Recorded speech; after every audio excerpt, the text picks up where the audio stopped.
আয়াতুল কুরসির ফজিলত। আয়াতুল কুরসির অনেকগুলি ফজিলত রয়েছে। আয়াতুল কুরসি দ্বারা শরীর বন করা যায়, ঘর বন করা যায়। তাছাড়াও অনেকগুলি ফজিলত রয়েছে। বিশেষ করে কোনো ব্যক্তি যদি প্রত্যেক ফরজ নামাজের পরে আয়াতুল কুরসি তেলাওয়াত করেন, তো এই ব্যক্তি মৃত্যু হওয়া মাত্রই আল্লাহ পাক তাকে জান্নাত নসিব করে দেবেন। বলুন সুবহানাল্লাহ। শুধু মৃত্যু অপেক্ষা, মৃত্যু হয়ে শুধু কবরে যাবে, আল্লাহ পাক তাকে জান্নাত নসিব করে দেবেন। সকলেই বলুন সুবহানাল্লাহ।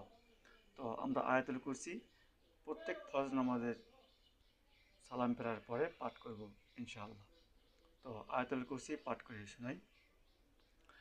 আল্লাহু লা ইলাহা ইল্লা হুয়াল হাইয়ুল কাইয়্যুম লা তা'খুযুহু সিনাতু ওয়ালা নাওম লাহু মা ফিস সামাওয়াতি ওয়া মা ফিল আরদি মান যাল্লাযী ইয়াশফা'ু ইনদাহু ইল্লা বিইذনিহি ইয়া'লামু মা বাইনা আইদিহিম ওয়া মা খালফাহুম ওয়া লা ইউহিতুনা বিশাইইন মিন ইলমিহি ইল্লা বিমা শাআ ওয়াসি'a কুরসিয়ুহু আস-সামাওয়াতি ওয়াল আরদ ওয়া লা ইয়াউদুহু হিফযুহুমা ওয়া হুয়াল আলিয়্যুল আযীম।